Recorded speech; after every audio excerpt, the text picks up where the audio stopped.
तो कहानी को स्टार्ट करने से पहले ही हम आपको बता दें कि मूवी का नाम अभी आप देखिए स्क्रीन पर नीचे लिखा होता है। बहुत सारे लोग अक्सर कमेंट बॉक्स में ये पूछते रहते हैं। तो आज की इस मूवी में आप देखने वाले हैं 8 ऐसे अलग अलग लोगों की कहानियां जिनके साथ बहुत बुरा होता है, और इस कहानी में बहुत सारे ऐसे ट्विस्ट भी हैं जिन्हें देखकर आपको मजा आ जाएगा। तो कहानी स्टार्ट होती है और हम एक स्ट्रगलिंग एक्टर को देखते हैं जो एक डायरेक्टर के पास काम मांगने के लिए आया होता है। वो डायरेक्टर उसे एक डिटेक्टिव का रोल देता है और उससे वहीं पर एक्टिंग परफॉर्म करने के लिए कहता है, पर वो बेचारा काफी नर्वस होता है तो ठीक से एक्टिंग नहीं कर पा रहा था, जिस वजह से डायरेक्टर उसे रिजेक्ट कर देता है और वहां से जाने के लिए कहता है। इधर हम डायरेक्टर और उसकी सेक्रेटरी को देख पाते हैं जो देखने में बहुत अट्रैक्टिव होती है और उन दोनों के बीच के रिश्ते भी कुछ ठीक नहीं होते।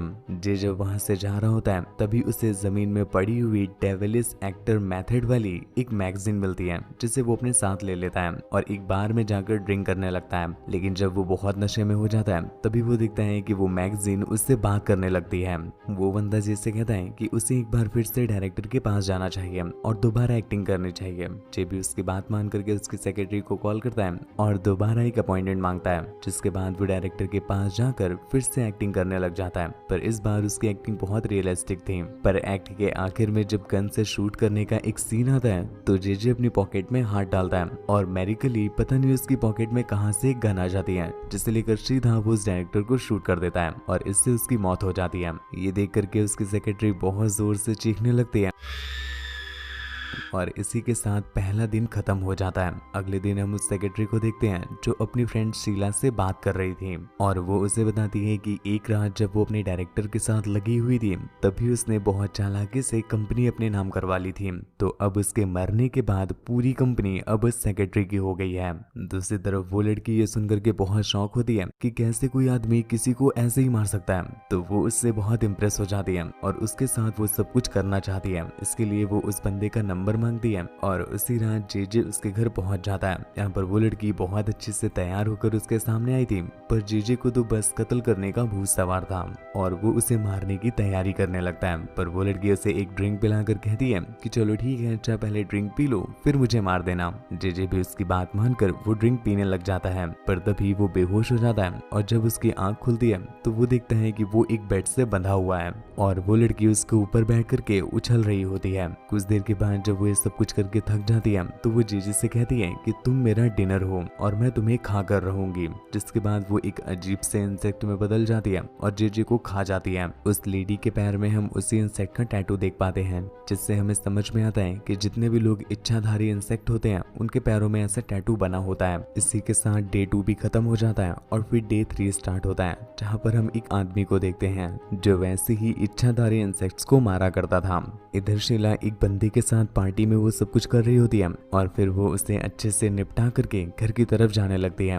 पर तभी रास्ते में वो किलर उसे पकड़ लेता है और उसे जान से मार देता है। यहाँ से निकल करके वो बंदा चर्च में जाता है और जितने भी उसने क्राइम किए होते हैं वो सारे कन्फेस करने लगता है। तभी उस चर्च का फादर उससे कहता है कि वो परेशान ना हो, इस बात की सजा उसे जल्दी ही मिलेगी। तभी वो फादर की तरफ देखता है और वो फादर खुद एक डेविल होता है। इसी के साथ डे 4 स्टार्ट हो जाता है और हम उस किलर की कहानी देख पाते हैं, जहाँ पर वो किलर एक लड़की को देखता है जो लड़की पैसे लेकर के लोगों के साथ वो सारे गंदे काम किया करती थी। तो वो पैसे देकर के उस लड़की को उसके साथ चलने के लिए कहता है, पर उस लड़की को शायद उसमें कोई इंटरेस्ट नहीं होता, इसलिए वो इस बात के लिए मना कर देती है और वहां से जाने लगती है। लेकिन ये चीज उस किलर को बर्दाश्त नहीं होती और वो बदला लेने के लिए उसके पीछे पड़ जाता है। इधर हम एक और आदमी को देखते हैं जो कार से उसका पीछा कर रहा था और एक सही मौका देख करके वो किलर को बेहोश कर देता है और अपने साथ ले जाता है। अगले सीन में जब किलर की आंख खुलती है तो वो उस आदमी के घर पर बंधा हुआ होता है। तो वो उससे पूछता है कि आखिर वो उसे यहाँ पर क्यों लाया है। वो आदमी बताता है कि वो बहुत समय से उस पर नजर रखे हुए था और वो जानता है कि ये किलर मासूम लड़कियों को जान से मार देता है। ये सुनकर के वो किलर काफी घबरा जाता है और उससे जान की भीख मांगने लगता है, पर वो किलर उससे कहता है कि वो मजबूर है और उससे ना चाहते हुए भी किलर को मारना पड़ेगा क्योंकि ये सब कुछ वो अपनी बीवी के लिए कर रहा है। तभी वो किलर उससे पूछता है कि उसकी बीवी कहाँ पर है। वो आदमी बताता है कि उसकी बीवी यहीं पर है, पर उसे एक अजीब तरह की बीमारी हो गई है जिससे वो इंसानों का मांस खाने लगी है और इसीलिए वो उसे यहाँ पर लाया है। तभी वो अपनी बीवी को इस पर छोड़ देता है और वो उसे बहुत बुरी तरह से नोच कर खा जाती है, जिसके बाद ये स्टोरी यहीं पर एंड हो जाती है और डे 5 स्टार्ट होता है, जहाँ पर हम एक ओल्ड कपल को देखते हैं जिन्होंने अपने घर के बाहर रूम फॉर रेंट का बोर्ड लगाया हुआ था। कुछ देर के बाद जब एक लड़की वहाँ से जॉगिंग करके गुजर रही थी तभी उसकी नजर उस रूम फॉर रेंट पर पड़ती है। तभी वो अपनी एक फ्रेंड को कॉल करके इस बारे में बताती है, क्योंकि उसकी फ्रेंड बहुत समय से एक रूम को रेंट पर लेने की सोच रही थी। रात में वो लड़की उनसे मिलने के लिए उनके घर पर आती है, जहाँ पर वो लोग उसे विश्वास दिलाते हैं कि उनका कमरा बहुत अच्छा है। और जब वो लड़की उनके कमरे को देखती है तो सच में वो बहुत अच्छा होता है। पर तभी उसकी नजर एक फोटो पर पड़ती है तो वो उनसे उस फोटो वाले आदमी के बारे में पूछने लगती है, जिस पर वो ओल्ड कपल उन्हें बताते हैं कि वो उनका बेटा है और वो एक पेंटर है, इसलिए वो बहुत कम ही घर पर आता है। पर तभी अचानक से उनके घर का फोन बजने लगता है, जिसमें दूसरी तरफ उनका बेटा होता है और वो उनसे कहता है कि उससे भूख लग रही है। तो उसकी मॉम उसे घर पर बुलाती है और कहती है कि तुम्हारा डिनर तैयार हो चुका है। जिसके कुछ देर के बाद उनका बेटा उनके घर पर आ जाता है और तभी अचानक से फुल मून हो जाता है और फुल मून की वजह से उनका बेटा एक वेयरवुल्फ में बदल जाता है। अंदर जब उनके घर की डोरबेल बजती है तो वो लड़की कहती है कि आप लोग रुकिए, मैं दरवाजा खोल कर आती हूँ। पर जैसे ही वो दरवाजा खोलती है वो अपने सामने उस वेयरवुल्फ को देख करके चीखने लग जाती है।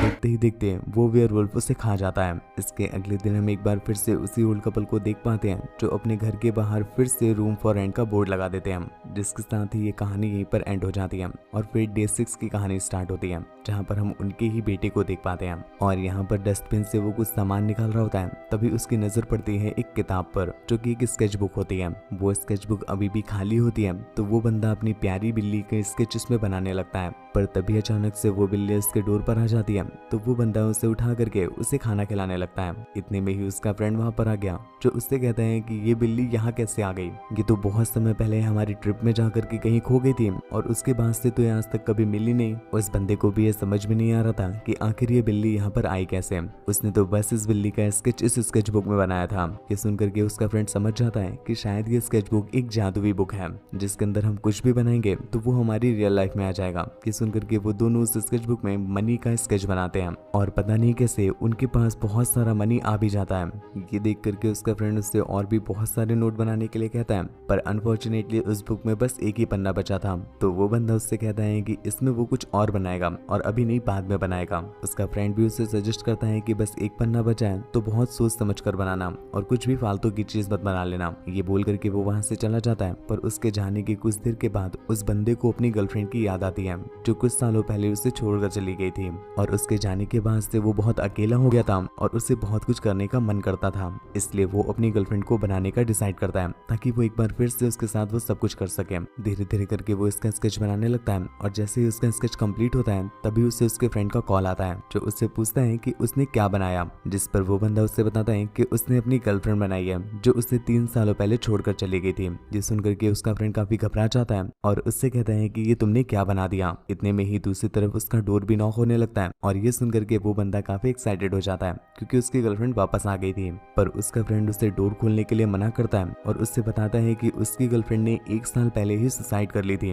और ये बात उसने अभी तक उससे छुपा कर रखी थी क्योंकि उसे पता था कि अगर ये बात वो जानेगा तो बहुत टूट जाएगा। उसका फ्रेंड उससे ये बात बहुत सीरियसली बता रहा होता है, पर यहाँ पर उस बंदे को ऐसा लगता है कि शायद वो जेलस हो रहा है और वो नहीं चाहता है कि उसका फ्रेंड एक बार फिर से वो सारी चीजें कर पाए। तभी वो उसे रोकने के लिए ऐसे फालतू की चीजें बता रहा है, इसलिए वो उसका कॉल काट करके दरवाजा खोलने चला जाता है। पर जैसे ही वो दरवाजे को खोलता है उसे अपनी गर्लफ्रेंड की सोल दिखाई देती है जो उसे जान से ही मार देती है। उधर उसका फ्रेंड भागता भागता उसके पास आता है, पर उसके ऐसे लगे हुए देख करके वो समझ जाता है कि उसके फ्रेंड ने दरवाजा खोलने की गलती कर दी। इसी के साथ ये डे भी यहीं पर खत्म हो जाता है और फिर हम देखते हैं डे 8 जहाँ पर हमें उसी बंदे का फ्रेंड दिखाया जाता है और वो जब उस स्केच बुक को खोलता है तो उसमें लास्ट पन्ने में वो डीमन का चेहरा देख पाता है। खैर यहाँ से निकल करके वो अपने घर पर पहुंचता है, पर उसने बहुत समय से अपने लैंडलॉर्ड का रेंट नहीं दे रखा था। इस वजह से उसका लैंडलॉर्ड उसे बहुत सुनाता है और फिर कुछ लोग मिलकर के उसकी पिटाई भी कर देते हैं क्योंकि उसने बहुत उधार भी ले रखा था, पर उसके पास उधार चुकाने के पैसे नहीं होते। उसकी एक अमीर गर्लफ्रेंड भी होती है जिसने एक बूढ़े पति को फंसा रखा था और वो बूढ़ा पति उसे बहुत सारे पैसे देता था। लेकिन यहाँ पर वो बंदा जब अपनी गर्लफ्रेंड से पैसे मांगता है तो वो उसे पैसे देने से मना कर देती है। वो बंदा उससे बहुत रिक्वेस्ट करता है पर वो लड़की उस पर हंसने लगती है और वहां से बाथरूम में चली जाती है। तभी उस बंदे की नजर उसके पति की एक बहुत एक्सपेंसिव रिंग पर पड़ती है और वो समझ जाता है कि अगर ये रिंग उसे मिल जाए तो उसका सारा कर्जा खत्म हो जाएगा। वो उस बंदी के पास जाकर के उससे वो रिंग लेने के लिए कहता है, पर वो उसे मना कर देती है और उसकी बेइज्जती करने लग जाती है। इस पर उस बंदे को बहुत गुस्सा आ जाता है और जब वो लड़की बिना कपड़ों के बाथ टब में होती है तो वो उस बाथ टब में ड्रायर को फेंक देता देता है, जिससे इलेक्ट्रिक शॉक लगने की वजह से उसकी मौत हो जाती है। इसके बाद वो उस रिंग को चुरा करके एक एंशिएंट शॉप में जाता है, जिस शॉप का ओनर उससे पूछने लगता है कि उसके पास इतनी एक्सपेंसिव रिंग कहाँ से आई। तो वो बंदा उससे झूठ बोल देता है कि ये उसकी पुश्तैनी रिंग है और अब कुछ मजबूरी की वजह से उससे बेचनी पड़ रही है। ये सुनकर के वो शॉप का ओनर उससे एक गेम खेलने का इन्विटेशन देता है और उससे कहता है कि अगर वो उस गेम को जीत जाएगा तो उसे बहुत सारे पैसे मिलेंगे। वो बंदा तो वैसे भी जुआरी होता है, तो तुरंत ही गेम खेलने के लिए मान जाता है। पर जैसे ही वो गेम में डेविल की फोटो देखता है वो काफी घबरा जाता है और इतने में ही उसकी नजर शॉपकीपर पर पड़ती है, जो कि खुद एक डेविल होता है और उसे मार करके नर्क में फेंक देता है, जिसमें उसकी मौत हो जाती है। और इसी के साथ ये कहानी भी यहीं पर खत्म हो जाती है। तो दोस्तों, आपको ये कहानी कैसे लगी नीचे कमेंट करके जरूर बताइएगा। मुझसे बात वगैरह करनी हो या मुझे देखना चाहते हैं तो आप इंस्टाग्राम पर आ सकते हैं। चैनल को आपने अभी तक सब्सक्राइब नहीं किया तो हम आपसे रिक्वेस्ट करेंगे कि प्लीज चैनल को सब्सक्राइब कर लीजिएगा, ताकि ऐसी इंटरेस्टिंग वीडियो आपसे कभी भी मिस ना होने पाए। यदि मूवी डाउनलोड करनी हो तो आप हमारे टेलीग्राम चैनल को ज्वाइन कर सकते हैं, वहाँ पर आपको सारी मूवीज के लिंक मिल जाएंगे। तो आज के लिए बस इतना ही, धन्यवाद।